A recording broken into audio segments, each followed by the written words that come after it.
Hello viewers, दृष्टि IAS के editorial analysis में आप सभी का स्वागत है। इस सेक्शन में हम अलग अलग न्यूज़पेपर्स और न्यूज़ पोर्टल्स में आपके लिए एडिटोरियल्स चुनते हैं, जिससे आपको भारत सहित विश्व में होने वाली अनेकों घटनाओं के बारे में विस्तार से जानकारी मिल सके। डियर व्यूवर्स, इस सेक्शन में सबसे पहले दिए गए एडिटोरियल को हम अपने यूपीएससी सिलेबस से लिंक करते हैं। उसके बाद कुछ महत्वपूर्ण की पॉइंट्स और अंत में कुछ इंपॉर्टेंट कॉन्सेप्ट्स जो कि यूपीएससी एग्जामिनेशन के पर्सपेक्टिव से महत्वपूर्ण हैं, उन्हें देखते हैं। डियर व्यूअर्स, हम आशा करते हैं कि दृष्टि आईएएस की तरफ से लिए गए इस इनिशिएटिव को आप काफ़ी पसंद करेंगे और आपके सुझाव हमारे लिए अत्यंत महत्वपूर्ण हैं। तो कृपया कमेंट सेक्शन में अपने सुझाव ज़रूर दें। तो चलिए बिना किसी देरी के शुरू करते हैं आज का एडिटोरियल एनालिसिस। प्रिय व्यूअर, यह वीडियो अंग्रेजी में भी उपलब्ध है। देखना चाहें तो आप हमारे इंग्लिश चैनल दृष्टि आईएएस इंग्लिश पर जाएं। आपकी सुविधा के लिए इस वीडियो के डिस्क्रिप्शन में इंग्लिश वीडियो का लिंक भी दिया गया है। आज का एडिटोरियल हमने द इंडियन एक्सप्रेस न्यूज़पेपर से लिया है, जो कि 28 दिसंबर 2020 को प्रकाशित हुआ है।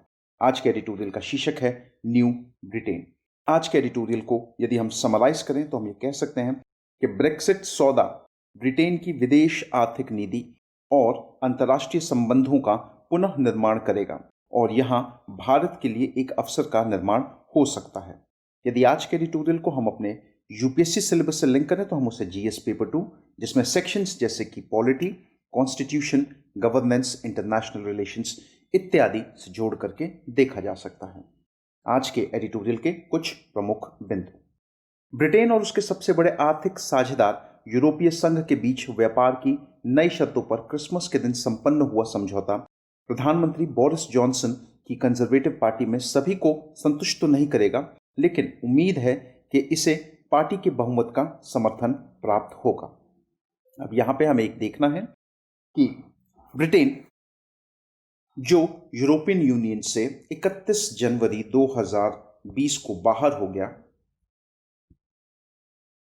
उन्होंने यूरोपियन यूनियन के साथ जो आने वाले समय पर जो व्यापार होगा उसकी नई शर्तों पर जो नई कंडीशंस बनी हैं, क्योंकि यूरोपियन यूनियन ब्रिटेन का सबसे बड़ा आर्थिक साझेदार है, तो इस वजह से उन सभी नई शर्तों पर किस तरीके से एग्रीमेंट और किस तरीके से डील किया जाए उसको फाइनलाइज किया है क्रिसमस के दिन। और ये कहा जा रहा है कि भले ही प्रधानमंत्री बोरिस जॉनसन की जो कंजर्वेटिव पार्टी है, उस पार्टी में सभी लोगों को ये जो डील है, ये जो एग्रीमेंट जो हुआ है, इससे खुशी नहीं होगी, लेकिन ये जरूर कहा जा सकता है कि जो मेजॉरिटी है इस फैसले को उसका समर्थन प्राप्त होगा। यूरोपीय संघ से नो डील हार्ड ब्रेक्सिट के विकल्प के रूप में इस नए ढांचे को लेबर पार्टी का समर्थन पहले ही प्राप्त हो चुका है और इसी सप्ताह ब्रिटिश संसद में इस सौदे की पुष्टि कर दिए जाने की उम्मीद है। एक चीज आप ये समझिए, नो डील हार्ड ब्रेक्सिट, ये देखिए, ये जो अप्रोच है ये बहुत सिंपल सी है कि जब ब्रिटेन यूरोपियन यूनियन से पूरे तरह से अलग होगा, जितने भी जो व्यापारिक संबंध हैं उनमें एक बदलाव आएगा और सब कुछ जो है वो सौहार्दपूर्ण संपन्न हो। इस मसौदे को लेकर के, इस अप्रोच को लेकर के ब्रिटेन की जो लेबर पार्टी है उसका समर्थन पहले से ही बोरिस जॉनसन की कंजर्वेटिव पार्टी को प्राप्त है। साथ ही साथ ये भी माना जा रहा है कि ये समझौता जो क्रिसमस के दिन फाइनलाइज हुआ है, इस सप्ताह में उसको ब्रिटिश संसद से भी पुष्टि मिल जाएगी।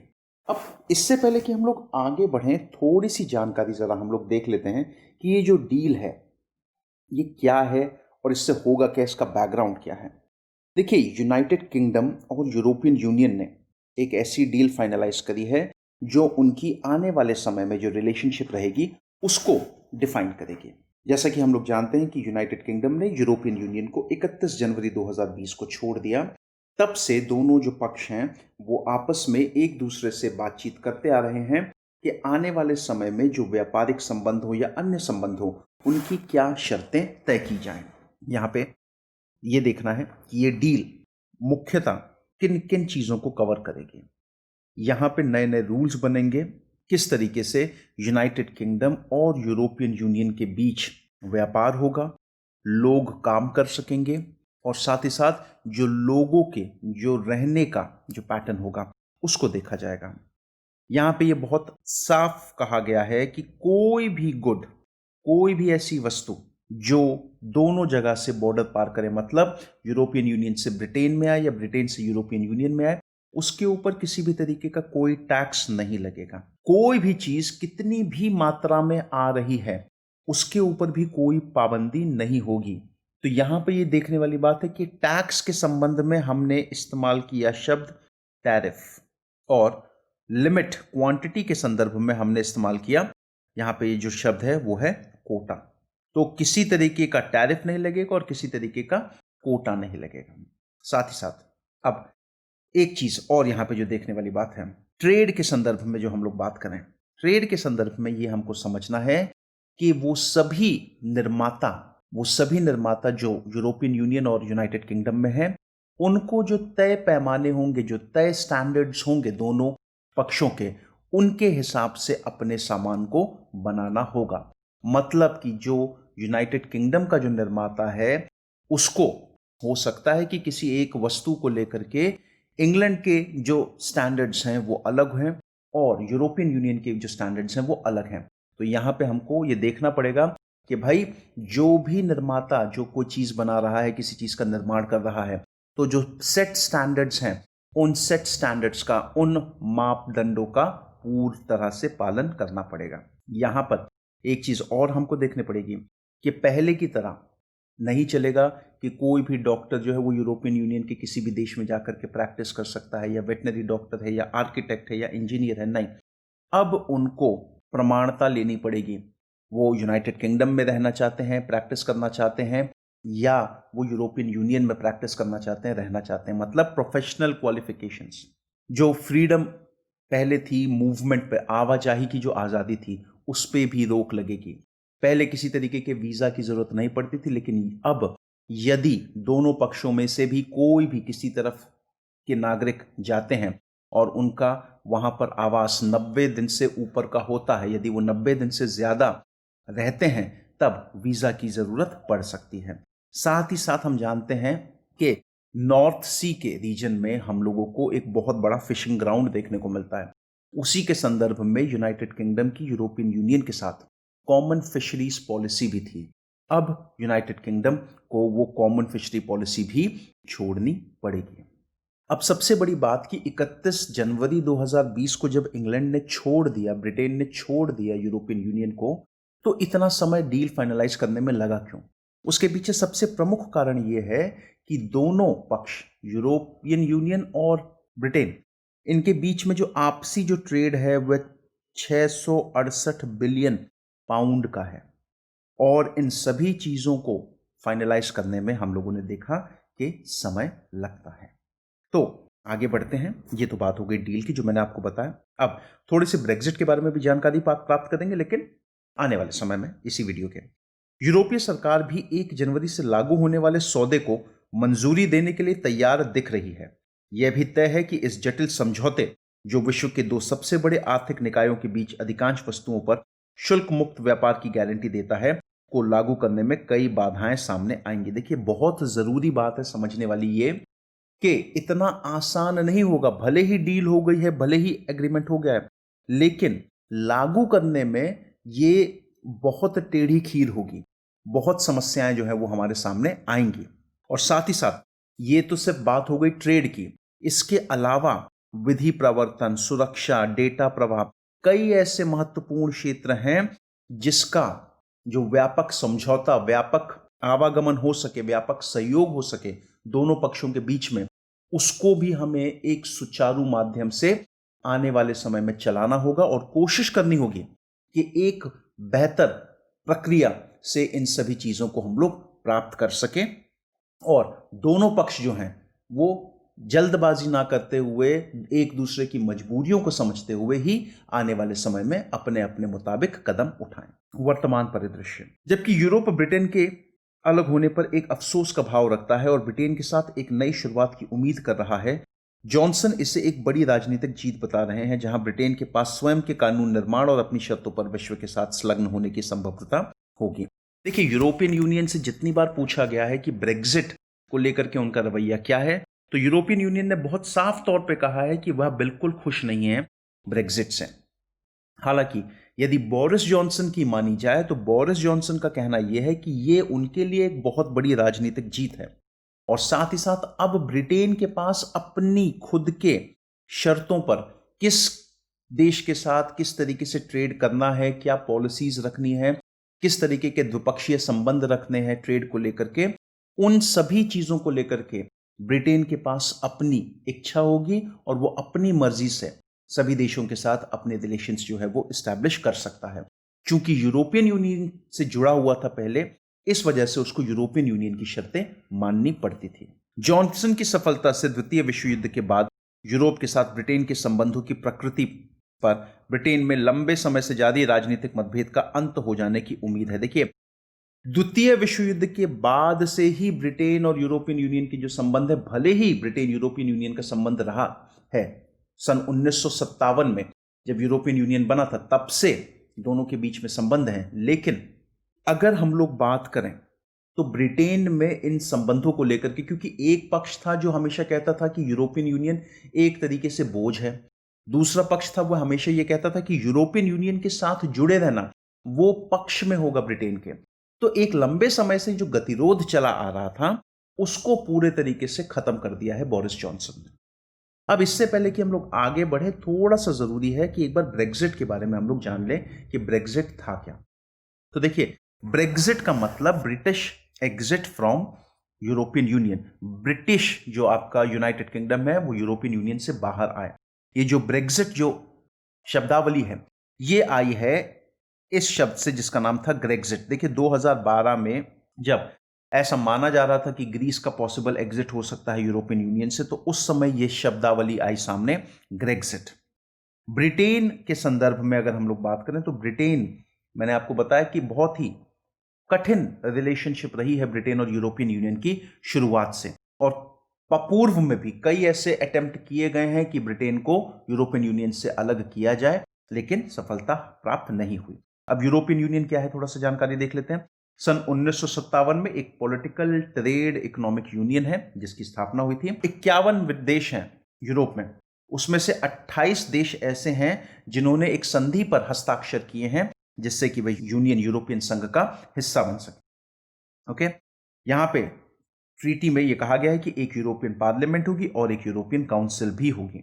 यदि यूरोपियन यूनियन की बात करें तो विश्व के लगभग 16% ट्रेड को, इंपोर्ट और एक्सपोर्ट को कंट्रोल करने का पूरा जिम्मा यूरोपियन यूनियन के हाथ में है।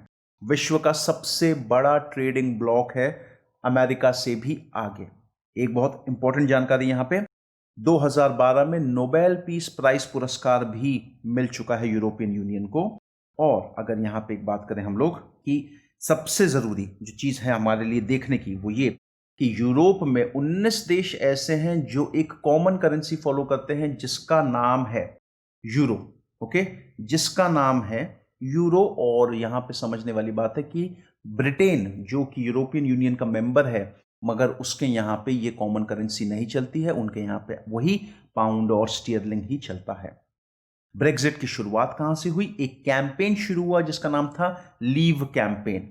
और ये जो लीव कैंपेन था, लीव कैंपेन, ये जो लीव कैंपेन था, ये लीव कैंपेन का कहना यह था कि ब्रिटेन के ऊपर एक तरीके का बोझ बनता जा रहा है यूरोपियन यूनियन। क्यों ऐसा कहा गया? नंबर 1 कारण, ब्रिटेन को हर हफ्ते मिलियंस ऑफ पाउंड्स जो है वो देने पड़ते हैं यूरोपियन बजट के लिए। दूसरा, जो कूटनीतिक नेचर है यूरोपियन पार्लियामेंट का, वह एक तरीके से बहुत ही हानिकारक है ब्रिटेन के एक्सपोर्टर्स के लिए। ऐसा कहा गया कि भाई जो यूरोपियन यूनियन की पार्लियामेंट की जो कूटनीतिक प्रोसेस हैं, जो उनकी कई सारी लिमिटेशंस हैं, कई सारे उनके कंडीशंस हैं, उसकी वजह से जो ब्रिटेन के जो प्रोड्यूसर्स हैं उनको, एक्सपोर्टर्स खास तौर से, उनको बहुत नुकसान हो रहा है। साथ ही साथ ऐसा ये भी कहा गया कि यूरोपियन यूनियन के कई सारे देशों से लोग माइग्रेट होकर के वो यूनाइटेड किंगडम में जा रहे थे, जिसकी वजह से यूनाइटेड किंगडम की सरकार की जो वेलफेयर स्कीम्स थी उनके ऊपर सही तरीके से इंप्लीमेंटेशन हो नहीं पा रहा था। हालांकि कई लोग ऐसे भी थे जिनका कहना यह था कि यदि ब्रिटेन बना रहता है यूरोपियन यूनियन में तो फायदा जो है वो ब्रिटेन का ही होगा।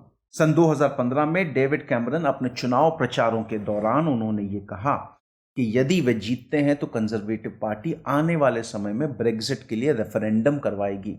हालांकि वह सदैव इस पक्ष में थे कि ब्रिटेन जो है वो यूरोपियन यूनियन का हिस्सा बन करके रहे। 23 जून 2016 को रेफरेंडम हुआ और लगभग 52% लोगों ने यह तय किया कि ब्रिटेन को यूरोपियन यूनियन छोड़ देना चाहिए।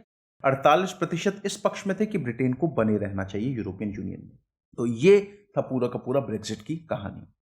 इस मुद्दे को लेकर के कंजर्वेटिव पार्टी में आंतरिक मतभेद पहले बड़े गहरे रह चुके हैं। यूरोप के प्रश्न पर जॉनसन के पहले के सभी 7 कंजर्वेटिव प्रधानमंत्री Theresa May, David Cameron, John Major, Margaret Thatcher, Edward Heath, Harold Macmillan ने अपने राजनीतिक करियर को नष्ट होते देखा था। देखिए, ये ब्रेग्जिट मतलब यूरोपियन यूनियन से निकलने के जो प्रश्न पर हमने पहले भी देखा है कि जितने भी कंजर्वेटिव प्रधानमंत्री रहे हैं बोरिस जॉनसन से पहले, सबका राजनीतिक करियर पूरे तरीके से खत्म हो गया सिर्फ और सिर्फ इस चीज पर कि यूरोपियन यूनियन से निकला जाए या नहीं निकला जाए। 2016 के ग्रीष्म में हुए जनमत संग्रह में ब्रिटेन ने यूरोपीय संघ को छोड़ने के पक्ष में एक मामूली अंतर से मतदान किया, लेकिन एक सौहार्दपूर्ण अलगाव पर वार्ता करने की लंदन की क्षमता पर कुछ ही लोगों ने दांव लगाया था। देखिए, रेफरेंडम तो हो गया, लोगों ने ये चीज कह भी दी कि भाई 52% लोगों का मानना था कि ब्रिटेन को छोड़ देना चाहिए यूरोपियन यूनियन। फैसला आ गया, लेकिन सबसे बड़ी जो बात थी वो ये कि किस तरीके से एक सौहार्दपूर्ण अलगाव हो सके, उस चीज को लेकर के जो नेता थे और साथ ही साथ जो पब्लिक थी, उनके दिमाग में एक बहुत बड़ा संशय बना हुआ था कि क्या एक सौहार्दपूर्ण अलगाव हो सकता है कि नहीं हो सकता है। बोरिस जॉनसन ने यह डील साइन करके यूरोपियन यूनियन के साथ इस चीज को प्रूफ कर दिया कि उन्होंने उनके जो पूर्व रह चुके हैं, आप कह सकते हैं उनसे पहले कंजर्वेटिव पार्टी के जो प्राइम मिनिस्टर्स रह चुके हैं, उन्होंने उनकी गलती नहीं दोहराई और उन्होंने इस राजनीतिक मतभेद को बहुत ही सही तरीके से हैंडल किया और एक सौहार्दपूर्ण अलगाव की तरफ लेकर के गए। तो अपने आप में एक बहुत बड़ी जीत मानी जा रही है ये, अगर हम लोग बोरिस जॉनसन की बात करें। इस सौदे के संपन्न होने का जश्न मनाते हुए जॉनसन ने जोर देकर कहा कि यह सौदा लंबे समय से जटिल बन रहे संबंधों के लिए एक नई स्थिरता और एक नई निश्चितता लेकर आएगा। जॉनसन ने कहा था कि यद्यपि हमने यूरोपीय संघ को छोड़ दिया, लेकिन ब्रिटेन सांस्कृतिक, भावनात्मक, ऐतिहासिक, रणनीतिक और भौगोलिक रूप से यूरोप से जुड़ा रहेगा। देखिए, बोरिस जॉनसन ने बहुत साफ स्पष्ट शब्दों में कहा है कि भले ही ब्रिटेन ने यूरोपियन यूनियन छोड़ दिया, लेकिन ब्रिटेन रहेगा सदैव यूरोप से ही जुड़ा हुआ, चाहे वो आप भावनात्मक रूप से कह लीजिए, सांस्कृतिक रूप से कह लीजिए, ऐतिहासिक रूप से कह लीजिए, भौगोलिक रूप से कह लीजिए, कहीं से भी। आगे का रास्ता, यूरोपीय संघ से अलग होने के बाद ब्रिटेन की विदेश आर्थिक नीति और अंतर्राष्ट्रीय संबंधों का पुनर्निर्माण होगा। देखिए, मैंने आपसे शुरुआत में ही कहा कि अब लंदन के सामने जो सबसे बड़ी चुनौती और साथ ही साथ सबसे बड़ा जो प्लस पॉइंट है, लंदन अपने हिसाब से अलग अलग देशों के साथ अपने मन मुताबिक अपनी रिक्वायरमेंट्स के हिसाब से द्विपक्षीय मुक्त व्यवहार समझौतों पर हस्ताक्षर कर सकता है और इस डायरेक्शन में पहल ऑलरेडी ली जा चुकी है, जहां पर अमेरिका और जापान, जिसके साथ ब्रिटेन की पारंपरिक रणनीतिक साझेदारी है, उसको भी मजबूत करते हुए व्यापारिक संबंधों को और बेहतर बनाने की कोशिश की जा रही है। साथ ही साथ बाकी देश जैसे कि कनाडा, ऑस्ट्रेलिया, न्यूजीलैंड, कई सारे जो राष्ट्रमंडल देश जिनसे ब्रिटेन का ऐतिहासिक संबंध भी रह चुका है, उन सभी देशों से अपने ऐतिहासिक संबंधों का लाभ उठाते हुए ब्रिटेन इन देशों के साथ आने वाले समय में कई सारे द्विपक्षीय मुक्त व्यापार समझौते हस्ताक्षर कर सकता है। अब सबसे महत्वपूर्ण, इस वर्ष गणतंत्र दिवस जो आने वाला वर्ष है, उसमें मुख्य अतिथि बोरिस जॉनसन होंगे और हमें यह देखना है कि भारत और यूनाइटेड किंगडम, इनके संबंधों के बीच में साथ ही साथ ये जो ब्रेग्जिट हुआ है, इससे भारत को क्या फायदा या नुकसान होगा। थोड़ी सी जानकारी जरा पहले प्राप्त कर लेते हैं भारत और ब्रिटेन के संबंधों के संदर्भ में। भारत जो है वो यूनाइटेड किंगडम में टॉप इन्वेस्टर्स में से एक देश है। लगभग 800 भारतीय कंपनियां इंग्लैंड में हैं, जो लगभग 1,10,000 लोगों को रोजगार देती है। अगर हम लोग हमारे यहाँ के सूचना प्रौद्योगिकी की बात करें, इंफॉर्मेशन टेक्नोलॉजी की, तो लगभग 1/4 रेवेन्यू, 1/4 राजस्व अगर हम लोग बात करें हमारी आईटी इंडस्ट्री का, जो कि लगभग $30 बिलियन के बराबर है, वो सिर्फ और सिर्फ यूनाइटेड किंगडम और यूरोप की वजह से होता है। मतलब जो हम लोग एक्सपोर्ट करते हैं, आईटी एक्सपोर्ट करते हैं, लगभग 1/4 सिर्फ और सिर्फ यूनाइटेड किंगडम और यूरोपियन यूनियन के लिए है। यूनाइटेड किंगडम भारत में तीसरा सबसे बड़ा एफडीआई का सोर्स है और G20 निवेशकों में यूनाइटेड किंगडम भारत के अंदर सबसे बड़ा निवेशक है। भारत भी यूनाइटेड किंगडम के अंदर तीसरा सबसे बड़ा एफडीआई का सोर्स है, यदि हम लोग प्रोजेक्ट्स की बात करें, जो कंपनियां जाती हैं यहां से उधर। आप ये चीज समझ लीजिए कि भारत जो है वो पूरे यूरोप में जितना इन्वेस्ट करता है उससे ज्यादा सिर्फ और सिर्फ यूनाइटेड किंगडम में इन्वेस्ट करता है। कई सारे ऐसे महत्वपूर्ण क्षेत्र जहां पे भारत इन्वेस्टमेंट कर रहा है वो है health care, agritech, food, drink इत्यादि। साथ ही साथ 2015 में अपनी एक विजिट में प्रधानमंत्री नरेंद्र मोदी ने भी कहा था कि यदि भारत का सवाल जहां तक है और अगर भारत से पूछा जाए कि यूरोप का एंट्री पॉइंट क्या है, तो भारत के लिए यूरोप का एंट्री पॉइंट यूनाइटेड किंगडम है। एक चीज और देखने वाली बात है यहाँ पे कि भले ही भारत का इतना अच्छा खासा इन्वेस्टमेंट है, लेकिन यूनाइटेड किंगडम से बढ़कर के, यूनाइटेड किंगडम से आगे कई और ऐसे यूरोपियन देश हैं जो कि भारत के साथ अच्छे ट्रेड पार्टनर्स हैं, जैसे कि जर्मनी और स्विट्जरलैंड। यहाँ पे एक बात और समझने वाली बात है, अगर 25 देशों की सूची बनाए जिसमें भारत जो है वो ट्रेड सरप्लस, मतलब हमारे एक्सपोर्ट ज्यादा होते हैं और उनके इंपोर्ट कम होते हैं, यदि ऐसी एक सूची बनाए 25 देशों की, तो उस सूची में 7वें स्थान पर आता है यूनाइटेड किंगडम। मतलब भारत और ब्रिटेन के बीच में जो ट्रेड है उसमें भारत सरप्लस पर है, ट्रेड डेफिसिट नहीं है, सरप्लस पर है। अब यदि हम लोग बात करते हैं कि भाई ब्रेग्जिट के जो नेगेटिव परिणाम क्या हो सकते हैं भारत के लिए, तो पहली चीज एक चीज ये समझिए कि अब नई चीजें बन रही हैं। पॉलिसीज भारत के लिए सारी की सारी जैसी यूरोपियन यूनियन की पॉलिसीज पहले थी वही पॉलिसीज अभी भी रहेंगी, बस उस पॉलिसीज से यूनाइटेड किंगडम बाहर निकल गया है। तो इससे कहीं ना कहीं एक बदलाव, हमें एक नई दुनिया हम लोगों को देखने को मिल सकती है, एक नया प्रोसेस देखने को मिल सकता है। तो कहीं ना कहीं भारत को उसमें थोड़ा सा देखना पड़ सकता है। हो सकता है कि इस बदलाव की वजह से कहीं ना कहीं जो फॉरेन फंड जो है, फॉरेन फंड, उसमें थोड़ा सा आने वाले समय में हमें कमी देखने को मिले। अब यदि ऐसा होता है तो ये भारत के लिए थोड़ा सा दिक्कत हो सकती है। इसकी वजह से हम सब देखेंगे जो हमारे यहाँ पे सेंसेक्स है, निफ्टी है, उसमें थोड़ी बहुत उथल पुथल देखने को मिल सकती है, गिरावट हो सकती है कुछ समय के लिए। ठीक है, अगर हम लोग ब्रेग्जिट की बात करें तो हम लोग जो सबसे बड़ा जो हम लोगों को दिक्कत है वो हमारे यहाँ का जो सूचना प्रौद्योगिकी है उसके ऊपर असर पड़ सकता है, उसके एक्सपोर्ट के ऊपर असर पड़ सकता है। तो ये कुछ ऐसे महत्वपूर्ण चीजें हैं जो नेगेटिव इंपैक्ट्स हैं। पॉजिटिव इंपैक्ट्स भी बहुत सारे हैं। पॉजिटिव इंपैक्ट्स ये हैं कि भाई कहीं ना कहीं आईएमएफ की यदि हम लोग माने तो आईएमएफ ने ये कहा था कि यदि ब्रिटेन अलग होता है यूरोपियन यूनियन से तो 2019-20 तक उसकी इकोनॉमी में लगभग 5% की गिरावट आएगी। यही गिरावट 2030 तक 3.8 से लेकर के 7% के आंकड़े में रह सकती है। ठीक है, तो ये जब गिरावट आएगी तो कहीं ना कहीं पाउंड की वैल्यू गिरेगी। अब जब पाउंड की वैल्यू गिरेगी तो उससे रुपया जो है उसके संदर्भ में अगर हम लोग बात करें, इंडियन कंपनीज जो है कई सारी हाईटेक चीजें वहां पे खरीद सकती है। साथ ही साथ इन्वेस्टर्स को अच्छा खासा मौका मिलेगा वहां पे इन्वेस्ट करने के लिए। बायलेटरल ट्रेड यदि भारत के साथ फाइनलाइज हो जाता है ब्रिटेन का, तो अपनी शर्तों पर फ्री ट्रेड रेगुलेशंस हम दोनों देश लगा सकते हैं और उसका भी हमें बहुत बेनिफिट देखने को मिलेगा।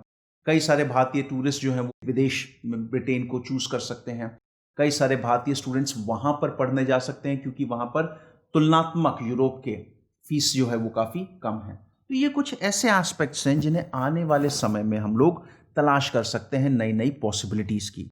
और अब हमें देखना होगा कि ये जो यात्रा हो बोरिस जॉनसन की भारत और ब्रिटेन के संबंधों जो अभी तक अपने पूरे पोटेंशियल को नहीं प्राप्त कर पाए हैं, अब वह समय है कि दोनों देश मिलकर के उस पोटेंशियल को तलाशें और कोशिश करें कि जो भी पॉसिबिलिटीज हैं दोनों देशों के बीच में व्यापार को लेकर के उसे पूरे तरीके से अचीव किया जा सके। तो व्यूअर्स, ये था आज का एडिटोरियल एनालिसिस। आज के एनालिसिस से संबंधित जो प्रश्न बन सकता है वो कुछ इस प्रकार है। ब्रेग्जिट का क्या अभिप्राय है, ब्रेग्जिट के पीछे के विभिन्न कारण कौन से हैं और भारत पर इसका क्या प्रभाव पड़ सकता है। तो व्यूअर्स, आई होप आप सभी को ये एनालिसिस बहुत पसंद आया हो। धन्यवाद।